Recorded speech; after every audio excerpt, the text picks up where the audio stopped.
Hi guys, this is Only Games Matter, back with another one. This is CTR Racing. It's the PS4 version, but I'm playing it on the PS5. I actually played it firstly on the PS4 and enjoyed it, and I still had it on there, so I thought, oh, you know what, I'll have another go with the PS5. I haven't played it for ages, but yeah, I'm really enjoying it again. Some really nice graphics, movement. It's Mario Kart-esque, innit? Plenty to enjoy. If you're collecting apples or you're just banging people out the way, it's just a bit of fun. And the online still works. People are still playing it. I don't know how many are online, but I found a few games when I was playing it, so that's pretty good. It's a shame though it wasn't upgraded to 60 frames per second. I think people would have loved that. A bit in the way where Drive Club wasn't updated for the PS5, 60 frames per second. It could have easily done 60 frames per second, probably 120 frames per second on the PS5. Actually, when I used to play Drive Club, and the same people that made Drive Club made MotorStorm. And MotorStorm was one of my favourite games on the PS3. And back in the day I reached out to the dev of MotorStorm, and obviously later on Drive Club, and asked him the question, why wasn't Drive Club 60 frames per second on the PS4? And he literally said to me it came down to the CPU, the Jaguar CPUs on the PS4.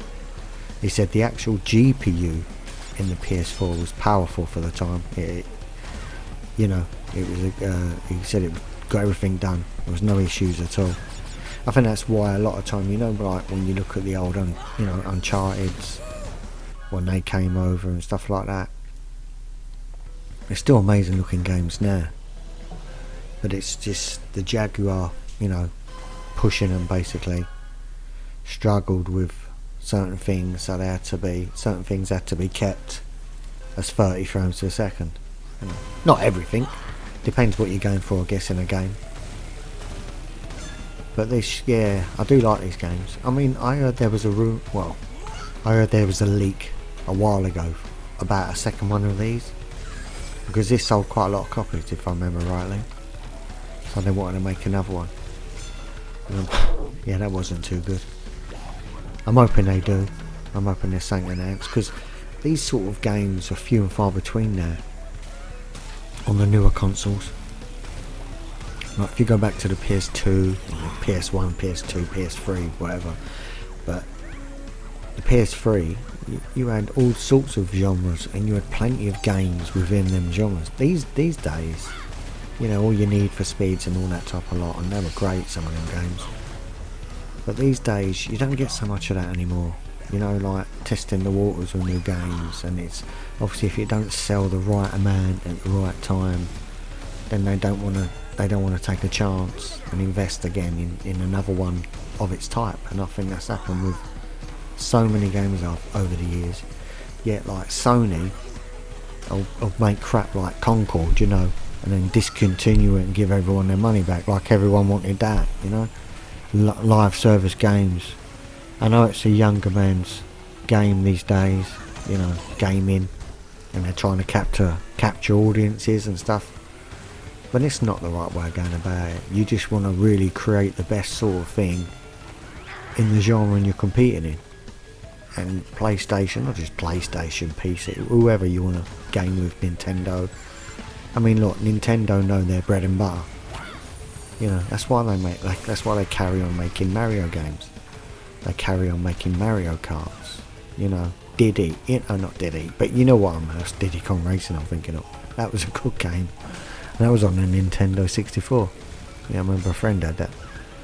But yeah, you don't want to change too much, because there's always places for new types of games, but you should always cater to the audience that you've picked up. It's like going to a restaurant, and every time you go to the restaurant you like having, I don't know, a sirloin steak in a certain sauce or something like that. and you've been going there for a few years, and all of a sudden you go there and they don't sell it no more. And you go, well, what do you mean you don't sell it no more? Oh, we not enough people bought that one, so we've changed it. And it's like, well, that was the only thing I liked, so I won't be going there again. You'll go somewhere else. You know, that, I mean, I ain't saying you can't cater to everyone, but you should never really lose your main audience. And your main audience is men most of the time. You know, I ain't saying women don't play games, they do. We know they do. But your main audience is men. The same as it is with football and things like that. You still have women watching it, but like 90% of that audience is going to be men. It just is. You know, we're hardwired that way. Maybe from our dads, I don't know. Who knows? The team you support and everything. But yeah, still enjoying this game. I'm playing a few games at the moment. I played Resident Evil Requiem. Thought that was a really fantastic game. Really enjoyed that. I mean, all the Resident Evil games are good. I can't really knock most of them, to be honest. If I had to grumble, maybe 5 wasn't the best. I mean, I'm sure someone else will ever have one of them where they're not a fan of it. But most of them I've quite enjoyed, to be honest. What else am I playing at the moment? Oh, Crimson Desert. Yeah, I'm really enjoying it. It's don't get me wrong, it's got its quirks. And some of its graphical modes. I'm playing on the PS5, so you've got like quality mode, performance mode, and like a balance mode. The balance is 40 frames per second if you've got a 120 screen. 30 frames per second for quality, and performance is 60. But the two modes with a lower frame rate, they actually use FSR3 upscaling, whereas the other version, the performance mode, only uses like a TA, a basic AA, method, basic upscaling method. It's not bad. It's not perfect. I mean, I'm playing on a 4K screen, and most of the time I'll stick it in. I prefer the frame rate.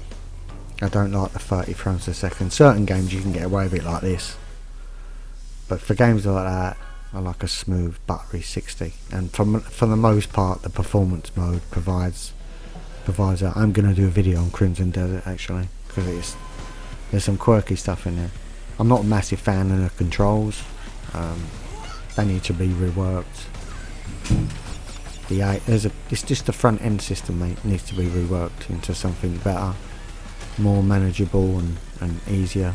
You know, you don't need to change too many things. I think some games just do it really well, and you just want to stick to a method like that. You don't need to, reinvent the wheel sort of thing. You know, if things work for people, then just go, oh yeah, look, we can just make a similar sort of system. But the graphics on Crimson Desert are really nice. It's got ray tracing on all modes. So yeah, sweet game. It's massive as well, massive world. But there's just some things that have just been made more complicated than they need to be. Other than that, my go-tos, Battlefield 6. The new maps are pretty good. I quite like the underground map. It's still a small map, and you know, from my last lot of videos I was crying out for big maps, and we need big maps. You know, small maps have got their place, and make some massive maps, you know, so you can take a tank across the air, or fly an helicopter a good few miles or whatever. You know, it literally feels like when you're playing Battlefield 6, if you like planes or choppers, you literally lift up in the air and you're painted straight away. You know, so like, you already got missiles firing at you. Once the missiles are fired at you and you've used your flares, you've either got to hide behind something because you know the second shot's coming, or land somewhere behind. You know, it's ridiculous, and that's not what Battlefield games are. Anyway, I'm waffling, but I hope you like the video. If you get a chance, have a go at this. If you ain't played it, it's good fun, and I'll see you on the next one. Cheers.